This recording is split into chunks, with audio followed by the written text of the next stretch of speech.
Netflix once again delivers a great series for everyone to watch. Although it's obviously focused on chess, you can enjoy it without knowing anything about chess at all. Join me for my thoughts after the intro.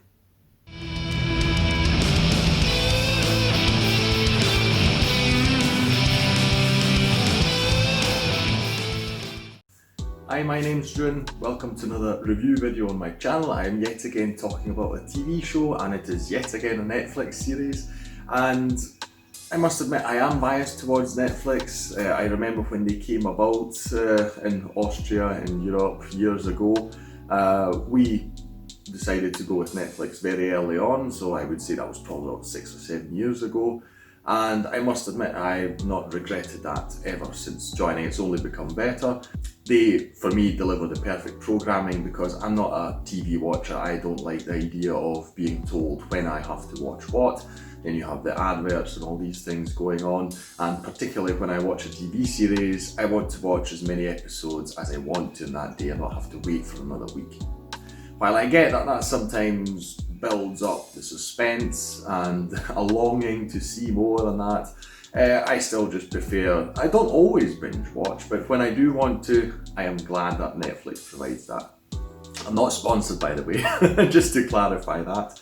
But yes, ever since they started, I have loved what they've been doing, and I do hope that they stop increasing their subscription fees every year. But generally speaking, I feel I am getting my money's worth out of it with all the things that are coming out, especially recently. And I am again talking about a TV show. In this case, it's The Queen's Gambit, which is focused on chess. Now, I used to play chess as a kid, so I am basically familiar with the rules. It's a great game. I couldn't tell you why I stopped playing it, and I don't want to get into it now because I feel that if you want to be good at chess, you really need to invest a lot of time because it's such a highly complicated game.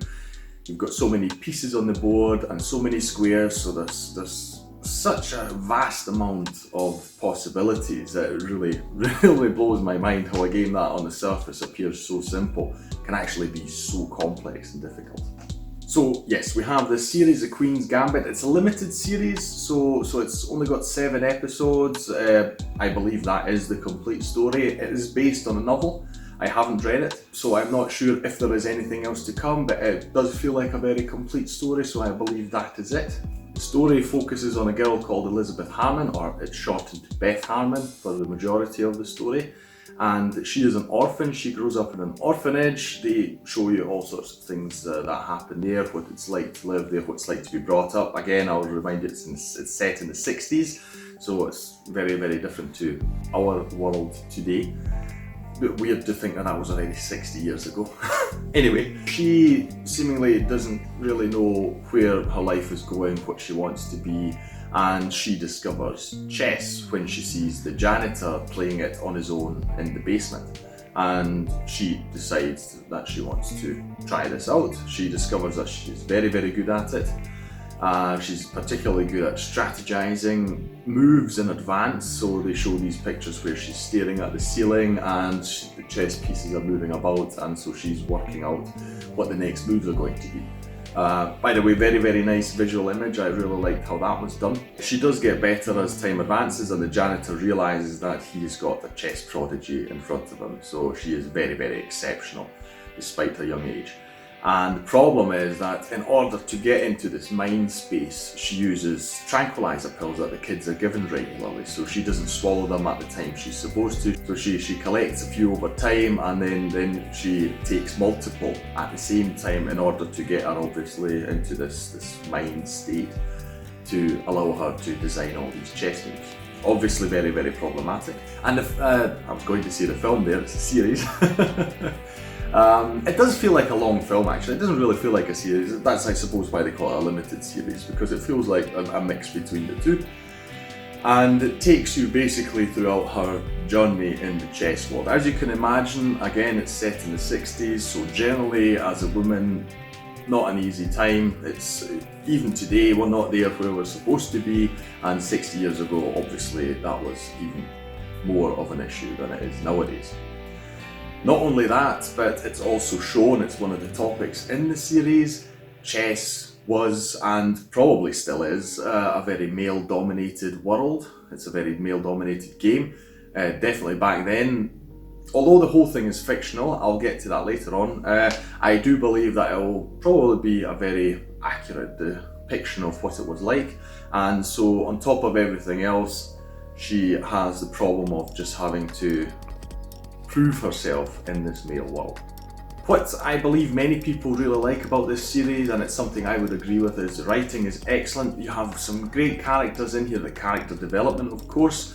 So Beth herself, she struggles throughout her life. She's an orphan, as I mentioned, and this is an issue we keep coming back to. And you have troubles with addiction. I mentioned the tranquilizers later on when she gets older, and she's an adult. Alcohol gets mixed into the things, and so she quickly just gets addicted to things. Chess was the first one, of course, and then you have the tranquilizers and the alcohol, and it's very hard for her to really let go of these things. So she's got that struggle. As I mentioned, she has this struggle in the male world where everyone looks down on her and she has to prove herself. And besides that, relationships are also a very important topic, because basically it's shown that her main focus was and always is chess, and so it's very hard for her to really have relationships with other people that are long lasting. So speaking of those relationships, so you have Beth Hammond, just to mention briefly, portrayed by different actresses at different stages in her life. The two main ones would be the one where she starts out in the orphanage and she discovers chess. Brilliant child actress, by the way, who portrays her there. I really like that. You have Anya Taylor-Joy, who portrays her from an early age, sort of teenage, I would suppose, through to adulthood, and she is obviously the star of the show. The relationships she builds throughout those years, the first one is with a girl called Jolene in the series. She is portrayed by Moses Ingram, and so over the years, they develop a very, very strong bond. That is one of the main relationships she has, if not the main relationship that she has during her childhood. Then you have the janitor, of course, who teaches her chess and all the things that he knows about the game. Later on, you have two important chess players. One is a national champion, the other one is a regional champion, and they also have very important relationships with her. These two men are portrayed by Harry Melling and Thomas Brodie Sangster. Harry Melling, quite interestingly, seems to have a contract with Netflix or something, because if you haven't seen it, or if you don't know, he is also in the film The Devil All the Time, which I also talked about on this channel. If you're interested in that review, you can click here to see that. And it's quite funny, I saw a wee snippet somewhere on the internet by him. He was interviewed, and he was saying that people don't recognise him ever since he lost weight, because most people will know him from the Harry Potter films. He is the evil cousin, Harry's evil cousin. And it is true, he does look very different now that he's slimmed down, but I didn't recognise him immediately, but I assume that it makes sense, and also with the accent, of course, because he has an American accent. So these two guys, they do a good job of not only advancing her chess game, but also offering just someone to talk to and be with in times where she feels rather alone. So as I mentioned, I believe that one of the reasons this is very popular is just the characters, the way they're written. Beth in particular, the journey she goes on is a very important one. I was surprised to read that it's based on a novel, and the novel is actually written by a man. I expected it to be a woman, but that's not the case. I haven't read the book. It came out in the 80s, which I think is great, to think that this book came out nearly 40 years ago. And it definitely sounds very interesting. The series itself is already very interesting. I would imagine the book's probably even better.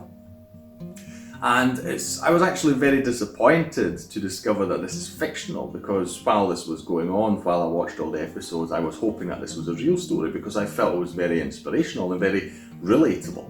Like I said, all these struggles that she had to go through on a personal level and in society, just with being this lone woman in this male world, and the whole thing, it just felt very real to me. And her struggles continue throughout the series, so she's got all these demons she carries with her, and you really feel for her, I believe.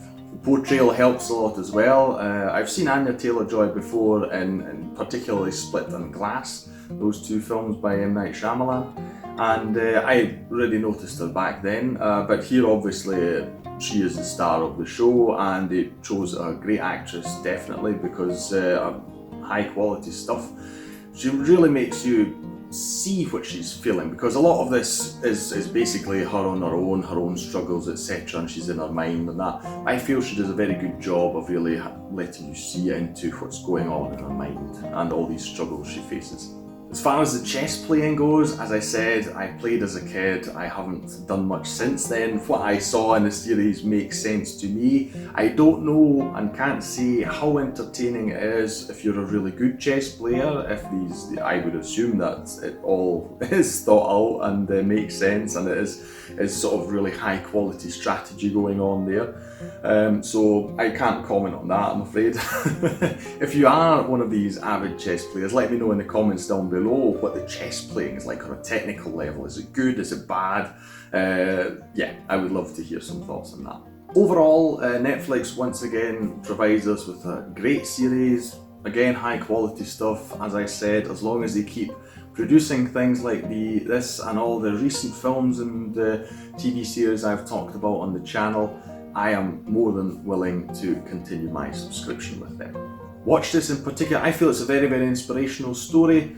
I would assume particularly for women, but for men as well, of course. I found it very, very interesting to see. It reminds me of the things that many women struggle with, even still today. Like I say, unfortunately, we're not quite there in society where I believe we should be with full equality, so it definitely helps me to pay more attention to these issues.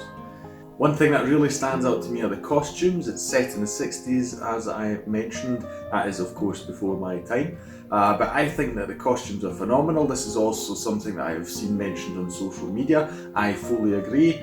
I am sure people who were there in the 60s, my mother for instance, will have strong opinions on the costumes. I thought they were great. They sort of made me think that I would not mind, in various terms, a 60s revival when it comes to that. Haircuts, all these things. I thought it looked very, very stylish. And I read that they also managed to sort of incorporate the chess theme into some of the dresses and such like that. I didn't notice myself, I must admit, but I thought that was a cool detail. And the only thing that I don't like about the 60s style that they show very early on is the wallpaper. When Beth is adopted and she comes into her foster home, all these wallpapers and the general decor of everything, the lampshades, etc., curtains, not my cup of tea. But everything that comes later on in the 60s and all the stuff that they show, I thought was really, really good. So if your style is something you really like and something that you watch on TV or in films, then I highly recommend this aspect of the series as well. In case you were wondering, the name Queen's Gambit refers to a chess move. I believe it's an opener. Don't ask me for details. Again, I'm not really an avid chess player, but just to clear that up, it does actually also appear in the series, so they don't just use it as a name. You're actually, I believe there's even a brief explanation of it, but I haven't remembered it. If you're a chess player, please don't crucify me. Okay, that's all from me today. Tell me in the comments below what you thought about this series, like I say, both in terms of chess playing as in the series itself. I would be happy if you left a like on this video, if you share it around, if you subscribe to the channel, that would make me even happier. And obviously that would allow you to be notified about future videos whenever they're released. Ring the bell as well if you're into that kind of thing and want to be notified immediately when it goes up.